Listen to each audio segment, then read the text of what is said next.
Na caçada, o Galo, que é o líder do campeonato e que nessa rodada jogará lá no Ceará contra o Fortaleza. Primeiro destaque desse jogo vem para o confronto dos dois treinadores. De um lado, Abel Ferreira e do outro, Renato Gaúcho. Nós temos aí números interessantes, porque Abel, desde que chegou, não venceu o Flamengo. E Renato, mesmo nos tempos do Grêmio, não conseguiu vencer o Abel Ferreira. O que pesa mais? Abel Ferreira não vence o Flamengo, mas ele vai muito bem contra o Renato Gaúcho, hein? Contra o Flamengo, Brasileirão 2020, Flamengo 2, Palmeiras 0. Contra Renato, Palmeiras 1, Grêmio 1, Supercopa do Brasil, o Flamengo ganhou a disputa de pênaltis e levantou a taça. Copa do Brasil 2020, Grêmio 0, Palmeiras 1. Brasileirão 2021, Flamengo 1, Palmeiras 0. Copa do Brasil 2020, Palmeiras 2, Grêmio 0. Tem o duelo dos técnicos aí domingo, hein, Calçade? O Abel quer vencer pela primeira vez o Flamengo e o Renato quer vencer pela primeira vez o Abel. Tem muita diferença aí. Tem diferença nas equipes, tem diferença nas ideias dos treinadores. Elas são completamente diferentes. O Flamengo é um time que naturalmente já acontecia com o Jorge Jesus, é mais encantador do ponto de vista do futebol, daquilo que esteticamente a gente gosta no Brasil. Isso não quer dizer que o Palmeiras do Abel não tenha muito conteúdo. O que ele tem é muito conteúdo tático para jogar um futebol que não é assim tão vistoso. Mas tem. E as duas equipes, em vários momentos, ficam devendo situações assim muito claras dentro de campo. O Flamengo, como se defender melhor, marcar melhor, bolas paradas, o jogo aéreo na área, uma série de questões também do ponto de vista defensivo. O Palmeiras, uma equipe que costuma esperar mais, sair muito nos espaços e tem jogadores de velocidade, tem Rony, tem o Dudu, são caras assim muito velozes e que podem atingir um adversário que dá muito espaço para jogar. Agora, você sabe exatamente como as duas equipes, como elas jogam. Pode variar os nomes do Palmeiras? Pode variar. Mas vai mudar muito a forma de jogar? Não vai mudar. E o Flamengo também. Desde que ele pudesse ter o melhor time possível nesse momento, mas é um jogo em que os confrontos das ideias diferentes, desses mundos diferentes que os dois tocam a respeito, quando eu digo exclusivamente do tipo de jogo realizado no campo, o Flamengo tem levado uma vantagem aí. Então eu acho que isso está na conta do Palmeiras muito forte, para o Abel, para os jogadores, que é tentar vencer esse Flamengo e mostrar que esta proposta de jogo, que é menos vistosa e bonita, não é assim ineficaz. Essa é a missão do Palmeiras contra o Flamengo. E fantástico que a gente tenha esse tipo de jogo e tomara que ele seja bom, que ele não seja uma decepção. Pois é, as equipes há 2 semanas treinando, né? Data FIFA, o Flamengo com mais jogadores cedidos para seleções e também com muitos problemas, um combo de desfalques no Flamengo para o jogo de domingo. A gente vai mostrar para você, fã de esporte que está ligado aqui no Futebol na Veia. Veja aí, o Flamengo pode ter até 6 desfalques contra o Palmeiras. O Rodrigo Caio, ele é dúvida. Amanhã a definição. Pode ser que ele vá para o jogo, mas a tendência é que ele seja preservado para a partida de quarta contra o Grêmio.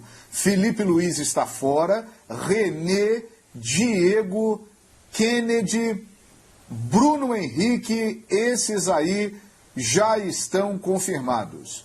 Em compensação, o Flamengo terá aí os retornos de Isla, Everton Ribeiro, Gabigol e também o Arrascaeta, que estavam servindo às seleções na data FIFA. E o Palmeiras terá aí todos os jogadores à disposição.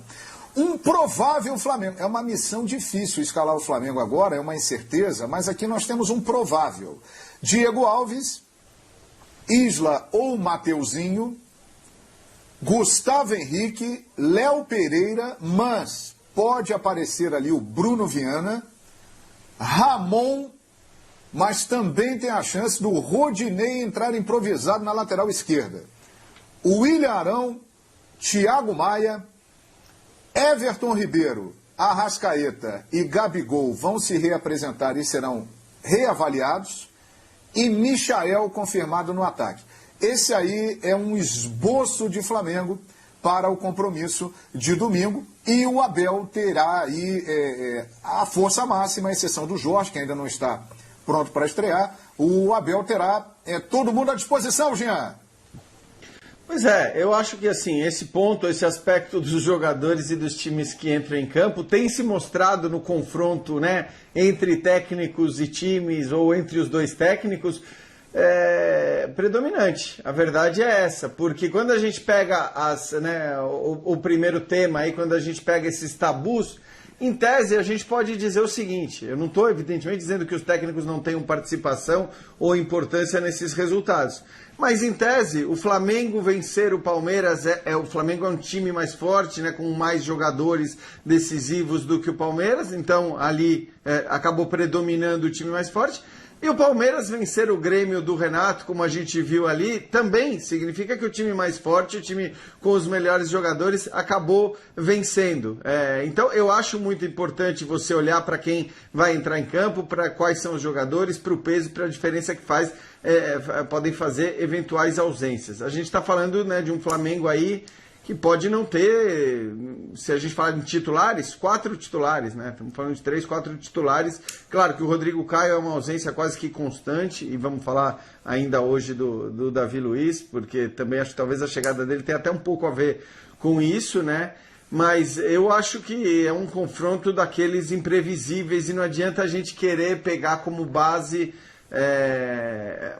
os históricos, né? O histórico do Abel contra o Renato Gaúcho, que o Abel leva melhor, ou o histórico recente do Flamengo contra o Palmeiras, em que o Flamengo leva melhor.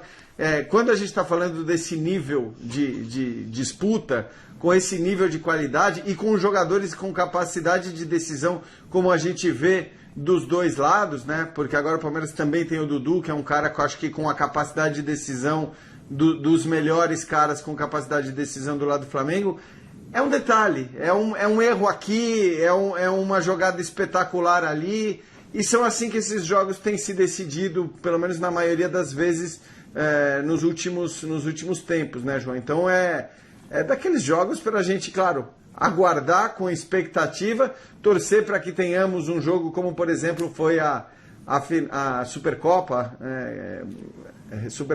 tal de Recopa e Supercopa, que eu sempre... A Supercopa, né, que foi um jogo de altíssimo nível, com qualidade dos dois lados, com desejo de jogar dos dois lados. Tomara que seja assim também nesse domingo.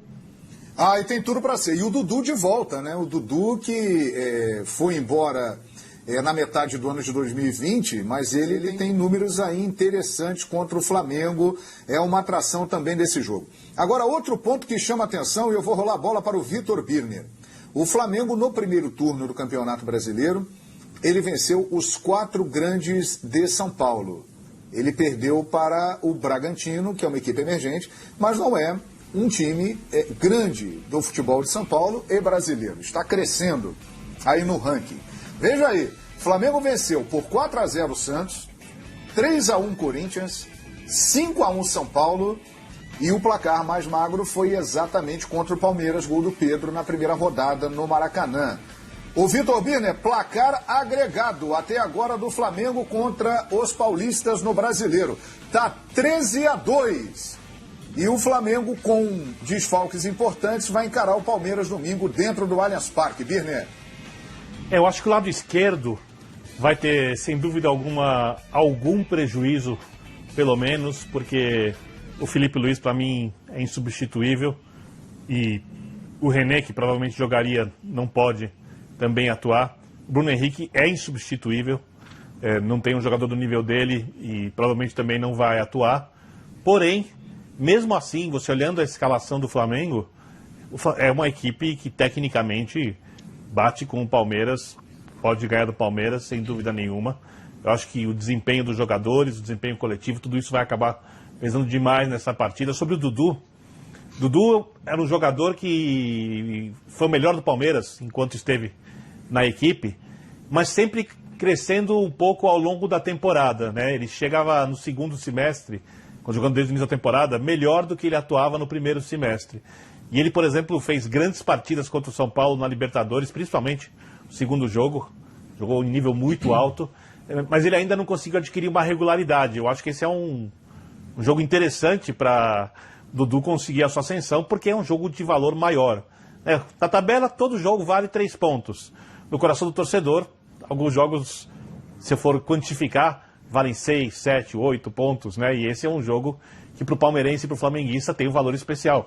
São as equipes que protagonizam a principal rivalidade do país nos últimos anos. Eu acho que o Atlético vai entrar nessa briga porque montou um time para isso, mas como são as duas principais equipes do futebol brasileiro, nas últimas 3, 4 temporadas pelo menos, eu acho que eles protagonizam a principal rivalidade. Esse jogo é uma partida muito especial para o torcedor e para os atletas também.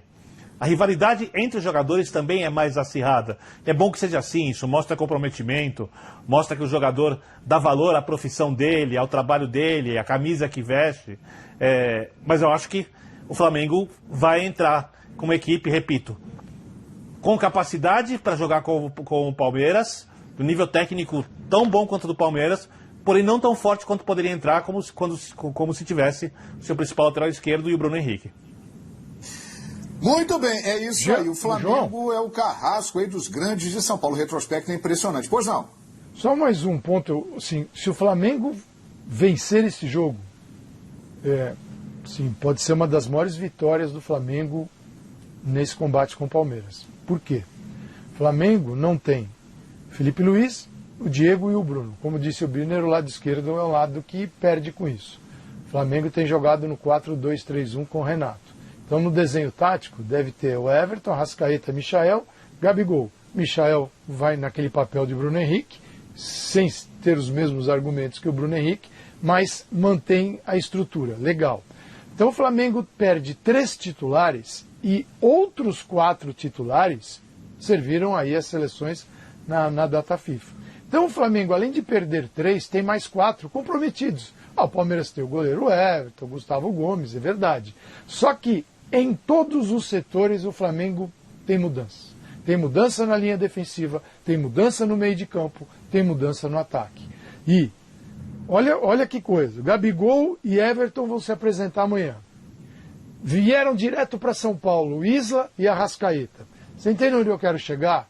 Por mais tempo que o Renato teve durante esse período aí de data FIFA, 3 titulares não podem jogar e outros 4 não tiveram presentes. Então são 7 jogadores com algum tipo de problema. Os que não vão jogar, óbvio, e aqueles que ficaram rodando na América do Sul, foram 3 datas, 3 jogos, isso pesa na estruturação do treinador e no time que ele vai colocar em campo. Então, assim, o Flamengo vai muito mais complicado para esse confronto do que o Palmeiras. Eu vejo o Palmeiras, sim, à espera do Flamengo, um pouco mais forte por ter usado esse período de uma outra forma, mesmo tendo alguns jogadores convocados. Esse ponto me chama a atenção, João. Continuar falando do jogo, hein, ô Mauro? Para tudo, porque coisas pouco prováveis podem acontecer na vida de todos nós. Dando crédito ao Globo, que acaba de publicar o seguinte, vamos mostrar aí. Jornal O Globo, Flamengo acerta com Davi Luiz, final da novela. E hoje, durante o dia, o jornalista italiano Fabrício Romano, especialista em mercado da bola, ele que tem uma série aí de notícias antecipadas, de muita credibilidade, já tinha publicado no seu Twitter que o Flamengo tinha chegado a um acordo verbal com o Davi Luiz, e a informação é essa. Só falta realmente a assinatura do Davi Luiz, mas já está tudo acertado entre as partes, sendo colocado no papel, contrato até dezembro de 2022. Inclusive, agora há pouco, o Marcos Braz colocou lá no Twitter dele um ponto, dando a entender o seguinte, ponto final. Então, Mauro Naves, acabou a novela, hein? Flamengo acerta com Davi Luiz. A grande aquisição, né? Tomara que o Rodrigo Caio se recupere e passe a ter uma regularidade, né? Para que os dois possam jogar juntos, né? Eu não vejo outra opção. Óbvio que o Davi vai ser titular e o Rodrigo também é titular absoluto daquela defesa, uma bela dupla que já há muito tempo, né? Muito tempo o Flamengo vem querendo ter um pouco mais de segurança, né, nessa defesa, apesar de ter contratado, eu acredito, bons jogadores, né? Que foram bem nas outras equipes, mas primeiro não caíram muito nas graças da torcida, depois o Renato passou a dar força para esses zagueiros, até porque precisava, não tinha outra opção, ele resolveu colocar o Arão de volta no meio, e aí deu moral para quem estava lá, mesmo sem o Rodrigo. Eles mostraram eficiência, mas sempre ficou aquela história, o Flamengo precisava trazer um zagueiro, acho que chega para ser ídolo, tem muitos questionamentos para fazer sobre ele, podemos fazer um programa até sobre o Davi e tal, mas me agrada e acho que tem carisma, né? Tem bola e tem carisma, então chega para ser ídolo. Com relação a só um toquezinho de Palmeiras e Flamengo, João, o Calçade falava aí sobre o Renato